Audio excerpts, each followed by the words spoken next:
Okay, let's try this again. I don't know what happened, if it's my microphone or what. Hey, M95. Okay, looks like we've got a few on here. I apologize, y'all. I'm not, no, I'm going to make sure everyone can hear me now, and I'm going to bring Jill back on.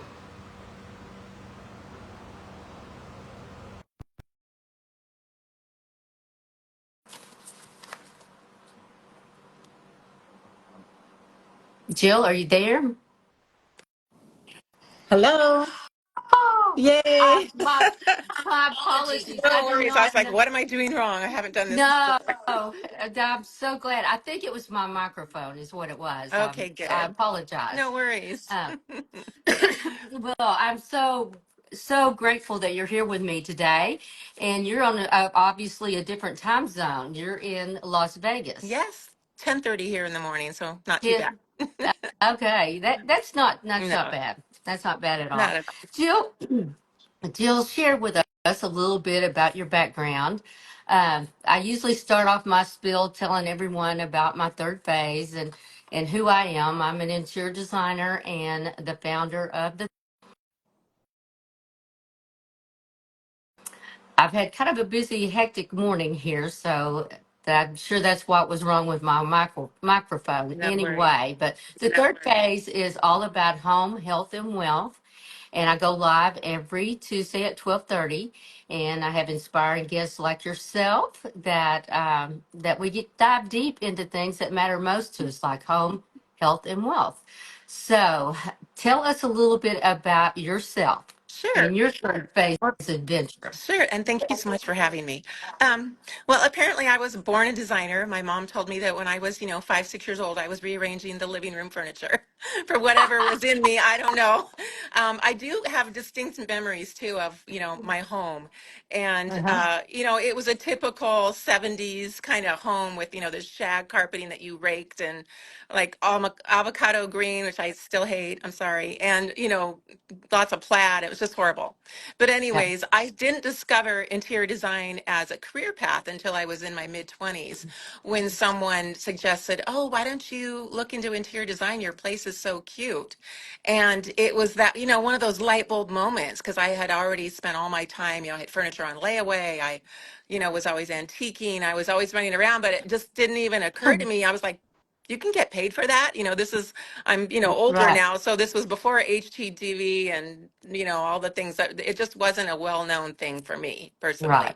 So I went to one day of a design introduction to a trade school, just a 1 year design program. And day one, I was like, oh, I'm done. This is great. This is what I'm going to be doing. Okay. So, yeah, I just jumped in, never went back, never had a different job after that. And after about a year of this school, getting kind of just a certification, Mhm. I found a job working for a model home designer in Newport Beach, California.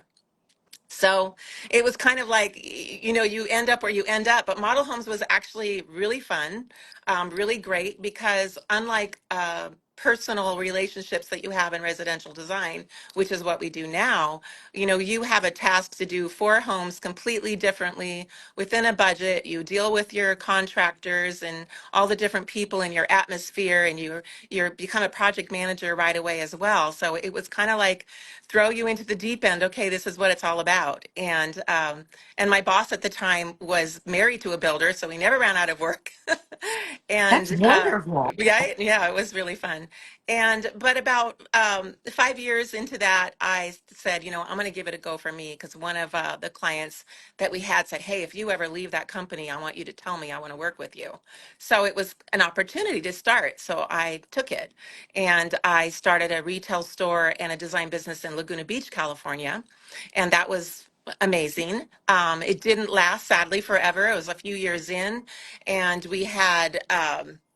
I had a landlord that wanted to triple my rent, which was devastating because, Yeah. every month it was always a struggle, even just to pay the rent I had. And Yes. and then we had a fire in Laguna that summer, and the summer before I went out of business, and nobody came to town. They thought it was raised, and we were still there, just sitting by ourselves in our shop, No. waiting for people. Oh, So all these things happened, and I ended up closing up moving to San Diego, working for another model home company. And about 6 months in San Diego, I met my husband, which was happy. It helped get rid of the sting of losing everything kind of, just in my rearview mirror. And we were serious pretty much right off the bat and started talking about getting married and our dreams and what we wanted to do. And about a year into that courtship, I was recruited to Las Vegas, or at least a headhunter called and said, "Hey, there's this position in Las Vegas. Would you like to come out and interview? It's to run the design center, the model home division." I was like, "Oh, that has my name all over it, but do I want to live in Las Vegas? I live at the beach. Like, it's not a fair Yes. trade. I'm sorry." That's to say that is a interesting trade Yeah, for but it sure. was a really good offer. I was dead ass broke, to be honest. Hmm. I needed to get myself back together. So for once, instead of like, even though I was madly in love with Mark, we talked about it and he was gracious enough to go, "You know what? We'll work it out. Let's just try this. You do what you need to do and we'll figure it out." So we were super lucky too, in the sense that that was way before 9/11. So I literally could go to the airport 20 minutes before my flight, get on the flight, and it was round trip for The good $49. old Round days. trip for $49 and 20 minutes. So, for a year we did back and forth every weekend. And then after a year's time, we said, "Okay, we're not going anywhere. Let's get married." And I made sure being a beach kid and came up. So then we got married and we wanted to start a family. We had a dream of starting a business. And so in 2004, we had two little girls, 2 and 3, and we said, "Now's the time. Now's the time to quit my corporate job. Now's the time for you to get out of the restaurant business." We used to actually, he worked at night and I worked in the day. So after his day was over, he'd come to work and drop off the kids in the car seats and we'd go this way. So Oh, we weren't even really seeing each other. So we wanted to get on the same schedule and, get the same thing going. So in 2004 is when we opened Inside Style in Las in Vegas and been going Las strong ever Vegas since as a residential company. And I was is pretty much done with model homes by then. I was like, "No, I don't need to do those anymore." But what was really, really great for us was that now I had been working for this home builder for about 7 years, I think it is. And I knew it was a company of 500. It was the booming time for building. And so I knew all the salespeople. So when people would come into the model homes and say, "Well, where do you buy furniture around here?" They would give them my card. that's So fabulous. yeah, so I started off with people that had a brand new home and pretty Yeah, much had a blank palette, which was perfect. That's exactly that what is. exactly what I wanted to do. So we started in 2004 and we've just been going strong ever since. Yeah. Okay. So, did you start out small and then expand, or did you just dive in deep? Um, well, depends on what you mean by small. I guess we rented a professional office. We never worked out of our home. Um, Okay. and it was had a office in the front that was 10 by 20, and then it had a warehouse attached to it with a swamp cooler. So Gotcha. we used to, we've always had our furniture delivered to us or shipped to us. Hmm. And then we had the small front office, and it was in the area where all the tile showrooms are and all the industrial kind of vendors are. So, Right. and I think Mark and I did it on our own for a little bit, but then Hmm. we right away hired a purchasing agent kind of slash project manager. So we've always had, until recently, we've always had at least one employee, and we went up to 3 or 4 at one point. But what I realized for myself was that when we get more than 1 or 2 people on board, then I'm managing people and I don't get to do as much design. And I really still love having my hands in everything. So I don't want to give that up. So we Gotcha. just made the decision that this is who we're going to be. We're going to be, small and tidy, and we're going to do great work and work on our referrals. And that's pretty much been our game plan all along. Okay. Well, now, when did you decide to downsize? It's been, let's see, about 3 years now. It was never my idea. I'll be perfectly honest. Mark was the mastermind behind all of this because, like most designers, I love my home. I love my stuff. Yeah. And on top of that, I was comfortable. We had lived in the same house. We bought a house from the builder I worked for, and we'd lived there over 20 years. Um, Yeah. And I really was proud of the fact that my daughters lived in one house growing up and that they didn't have to move around a lot. We moved right in the middle of my, 13 years old. We moved out of state and it was just, I just thought it was the worst thing ever. So we both kind of had that dream. I also had the traditional dream in my head of them coming home for Christmas and doing all the things, that kind of stuff. So the initial conversations did not land well. Yes. Initial I can conversations I were can like, see that. I mm-mm, can see that that wouldn't because I too is in the same situation. My husband wanted to downsize, and I'm like, no, no, exactly, absolutely not.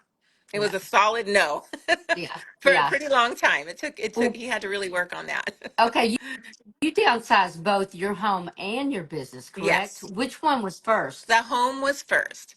The home was The first home was because by first. this time the girls had graduated high school. One had gone away to school. Mm-hmm. One was wanting to live on her own. So, the nucleus was getting smaller.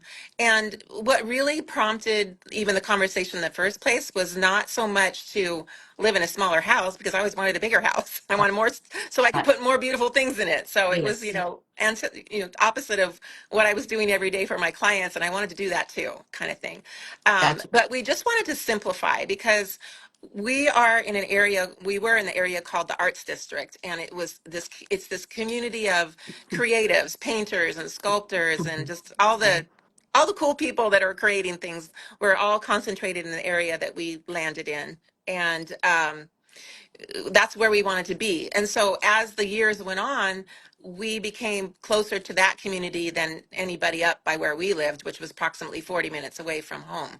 So every time we wanted to even go to dinner with somebody, we'd be trekking back downtown and we're always going back and forth again. So we're like, gosh, wouldn't it be nice if our home and downtown were in the same spot? And so that kind of started the thinking because, we'd get home and we'd hear about something really cool, a play, a this or that. And we're like, oh, shoot, like I already got my comfy clothes on. I don't want, I can't get off the I don't couch, want to go you know? back out. Yeah. Yeah. So it just started being more and more where we felt like we were really missing out on a lot of things that we wanted to do. And so eventually I came around, but I mean, again, it seemed so overwhelming, like it does for everybody, I think, because we had about a 3,000 square foot home. It wasn't ginormous, but I still had Okay. formal areas, casual areas. I had a loft where I had books, a big library. We had a 2-car garage that we never parked our cars in. It was full of more stuff. It was full of like, I don't know why we need skis from the 80s, but they're in there.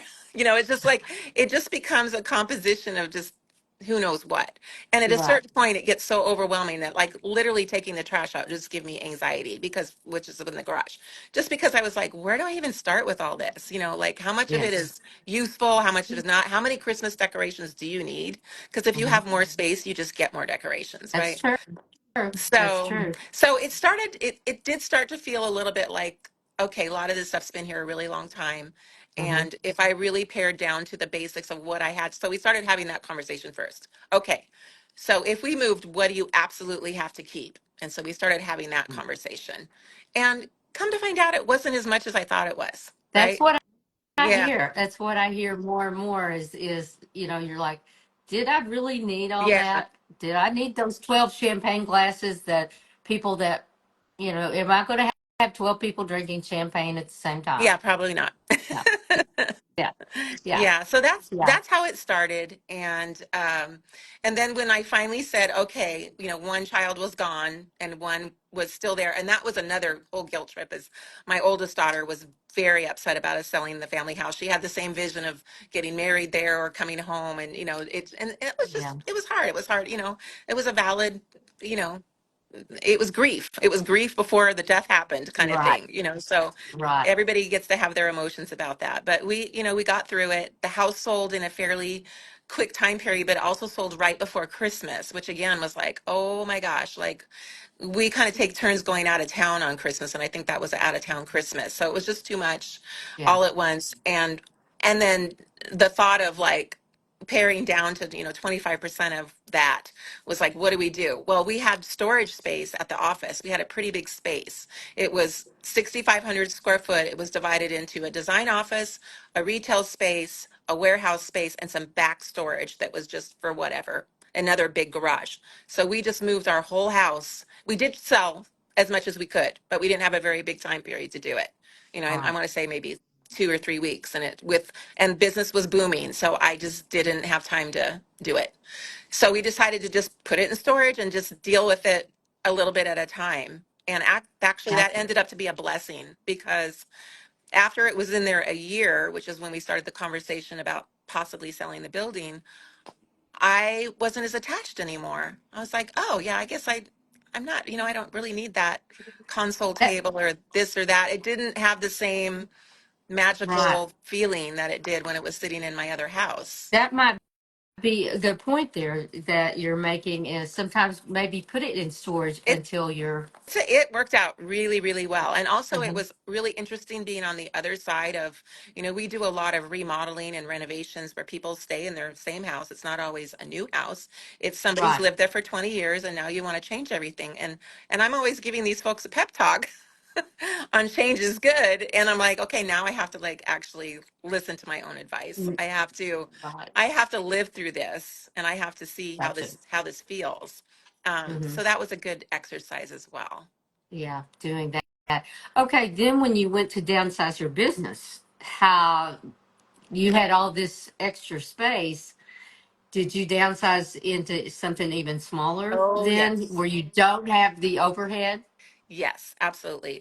That was also kind of a multi-layered process because when we moved into the arts district, it was still pretty darn gritty, and it it didn't. We didn't have the ladies from Summerlin, which is one of our upper scale. We didn't have the people shopping that would buy the kind of things that we were selling. Our street, right across the street, was a bail bonds. Lovely. Yeah. We didn't Yeah. have a single coffee shop.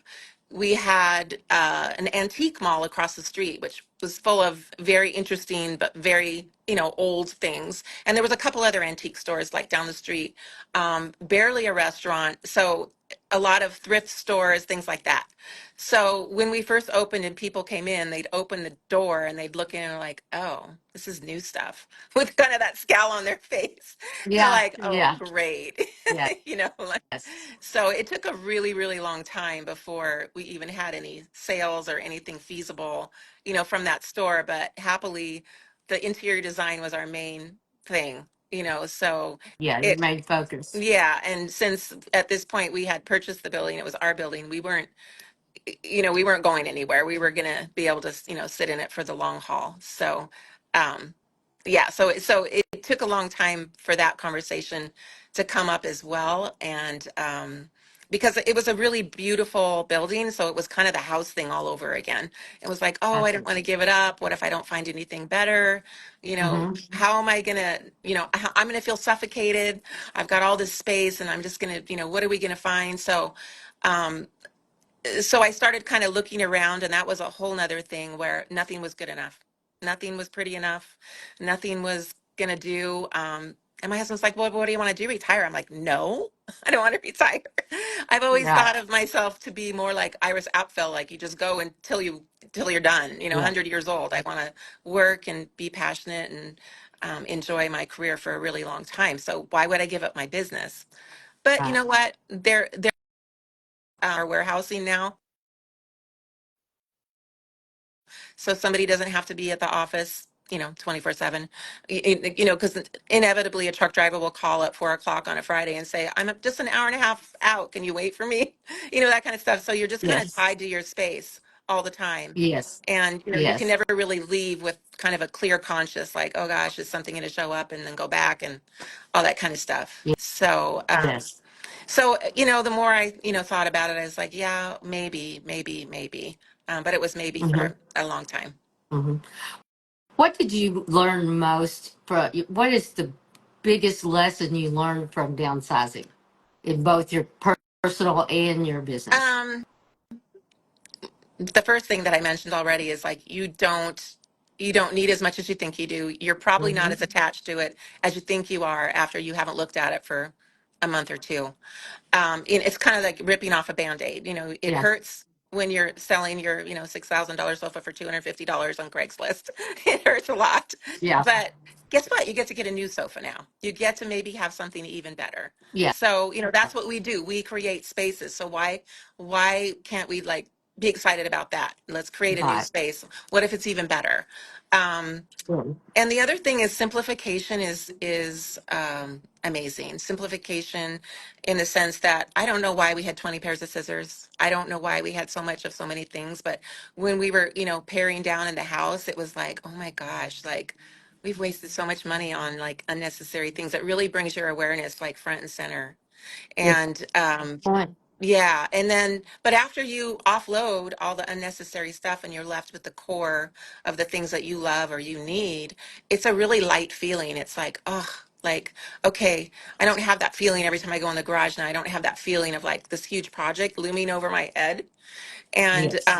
And there was one life event that happened in the middle of before we sold the building, after we sold our house, and before we sold the building, which not to be sad, I'm not telling you because of this, but my sister died unexpectedly, my younger sister. Oh. And she left a beautiful home full of amazing antiques and furniture and a 5-car garage full of stuff, full of things that, she was a shopaholic. She loved to Hmm. collect everything. I mean, she had everything in there from a rotisserie chicken oven to fine antiques to a book from Paris to bicycles. I mean, just like so much. So here you are, you're dealing with the loss of your, my brother. It's just my brother, my mother. Our family is pretty tight. Hmm. You're dealing with the loss, and then you have this ginormous project now that, like, the day after she's gone, this stuff doesn't mean anything anymore. I'm sorry. Right. It Right. meant a lot to Yeah. her. It was her life, but you feel like you're dismantling a life almost, and it's really hard. And at the same time, it kind of like something clicked in there where I was like, wow, like, why did she keep all this stuff? And also, I don't want to do that to my kids. So, like, my goal now is like to have such a small footprint that if Mark and I were to pass, it would take maybe 2 days for them to like go, okay, A, B, C, done. I don't want to Wow. put that on. I don't want to put that on my kids or Yeah. my family, and also just the uncomfortableness of like divvying things up or deciding what things, go where. So so along with all that, I was able to just kind of let go easier. Let go Okay. easier. Um, yeah. I just finished cleaning out my mother's house. I've got her, I had her in assisted living and now she's in skilled nursing home facility. And there was so many things that you think about that was so meant so much to her, but means so very little to Yeah. me or to any of my siblings. There was a few things, pictures probably more than anything. Yeah. Pictures and the memories, those things like that. Then a few things in the house, but for the most part, nobody really wanted a Yeah. lot of anything. Yeah. You It's so know, sad, but it that's the is. way it is. Yeah. And had she maybe done that process of going through and saying who wants this and who wants that, or just getting rid of it, would have been a lot easier for us, because it does take a toll on you trying to decide what stays and what goes. Yeah, yeah, exactly. And we moved into a 1,440 square foot house. Like we literally don't even have tables for tchotchkes. There's like, 3 decorative pieces and that. So I saved, little statue here and there, or just like really small things or candles, things that, were I would have anyways. Right. But, when you move your space, you move a lot of energy. And Yeah. that energy actually creates an excitement and a freshness that I wasn't anticipating. I think looking at it before we started it, I looked at it as all sad, sad, sad. And then when I was actually through it, or like halfway through it, I was feeling like, wow, I can see the light at the end of the tunnel. This is super Hmm. cool. I'm going to be done with this pretty soon. And it's going to feel so good. And sure enough, at the other end of it, it was like, like, oh my gosh, Yeah. like that feels good because now it also forces your organization, right? You It now does. Yeah. you have to know where everything is because we have limited space. So I've never been that person before. I've never been the person was like, oh, I'll get that for you, and boom, I know exactly where everything. Never been that person. Now I have transformed into an anal person that has to have my stapler just so you know, not really, but I mean, I'm just enjoying like Yeah. the That, precise. that may be a sign of our phase.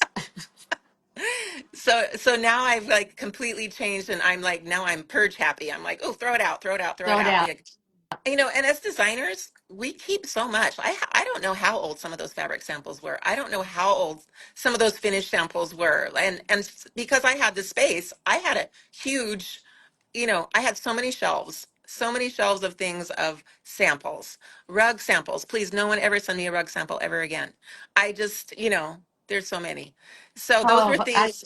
I'd hate for you to see my shop here. I could rug samples. I have fabric samples. I have I know we so need them, right? But I don't know, what I've discovered in this whole thing is that even though I did keep some, I will admit, I have a small storage unit that is now my warehouse, but it's very small, costs me $300 a month. If I sell one accessory, it pays for it. So right.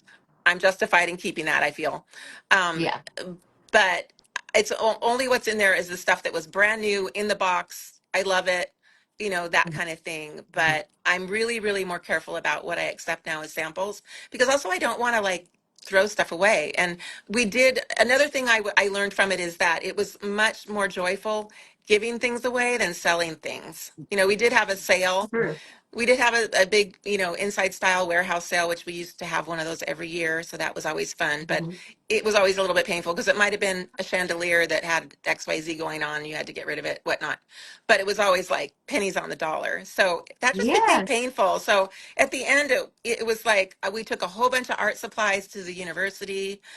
We took a whole bunch of my daughter's childhood books to the elementary school, and we were able to like think that way, and that was so much better. Then I was like giddy, I can't wait to drop the stuff Yeah. off, versus like, Yeah. I'm getting rid of Yeah. everything I own. And Well, taking that's all my true. clothes, just so much stuff. Uh-huh. Yeah, giving away and thinking someone else can benefit from it always makes you feel better. Yeah. Well, gosh, time flies when you're having a good time. But okay, Jill, we probably need to wrap up here. But would you do anything differently if you had it to do Um, over? No, I think I would have just started earlier. I think I would have, if you're going down this road in your mind of you're gonna downsize, and even if you don't have your place picked out yet, start doing the purge, the giveaway, that thing, so that when you get to that space, it's not like a fire drill. Yeah, And you're gonna feel so much more calmer, through the whole thing. And also the other thing I think is that, it really makes you examine your values, because American values are like more, bigger, better, faster. And I realized that, I've been doing this profession for 40 years and running at a full pace. I'm like, I think I'm going to give myself permission to pause. Just pause and then reinvent. So that's yeah, our word, is reinvention. And we're slowing down enough where we can hear the little voice, except for the one that's like, pay at the parent, do this, do that, like the voice uh-huh. that like, what do you want to do today? What feels really good? What clients do you really want to work with? So having, less overhead, of course, you have less stress, you have more space to breathe, and then even the work that you bring on, you make more money, because now, our overhead is gone down 80%. So all of Yes. that creates kind of a lightness and an ease that I've never really had before. And so it's all positive. Well, good for you, Jill. Good for you. Good for you. Well, I really appreciate you being with me today and sharing all this information with us. And how would, let's say, people wanted to get in touch with you? What is your social media? Instagram is Inside Style, all one word, and you'll recognize me there, and you can direct message Okay. me. Also, we have a website, insidestylehome.com, and I And can be sell reached them. there easily as well. Yeah. Okay. Or just pick up Do the you phone. sell? Do you sell online? Nope. Nope. No more selling. Okay. No more selling, just the things for the clients, making it simple. Yes. I've had retail 3 times, so I'm good. Yeah. Yeah. Retail is a struggle. I had a retail for almost 20 Oh, yeah. years. And yeah, you are managing people a lot, and so I see what you're Yeah. saying. It's the 7 days a Well, week commitment too. It's like having a yeah. restaurant. You can never, on the busy days when everyone else is on vacation, you have to be open, because that's when people want to Somebody's go got to be shopping. there. Yeah, that's when people Someone's want to go got to be shopping. there. Yeah. Yep, So, yep. I know exactly. So it is a good phase for us. This third phase, I will yeah. agree, because I did exactly the same thing you have done, except for the home. Yeah. Oh, Haven't okay. done haven't Are done you that thinking yet. about So it or no? no, No. no. In fact, I just had my kids here this weekend and the grandkids, and I Sweet. really kind of wished I had a bigger Oh, house. Maybe more yeah, wings. yeah. Where Yeah. you can get away from each other and all the Well, noise. our So family has adjusted. Even my daughter, that was very upset about it, she's adjusted and she's actually even talking about living in the same area as us and getting her own house. So, everybody came around, everybody is fine. So it's yeah, good. well, good, good, good. Well, Jill, thank you Thank so much for you being for here. having And for me. anyone that has questions and wants to maybe carry this conversation on further, I do have a free Facebook group called The Third Phase, the number three phase, that you can get on and ask Jill anything and share any information or anything on that third phase. So it is a private Facebook group, so you're not going to be heckled or bothered by anyone else. Oh, So very nice. we'd love for anyone to come over on that. And again, it's the third phase, the Uh, number three. All right. Facebook groups, Facebook groups, the third phase. So Wonderful. join us there. All And right. everyone have a great day. And we will be back next Tuesday with another Thank inspiring guest. you, Lori. Thank you. Have a great day, Bye bye. everybody. Bye.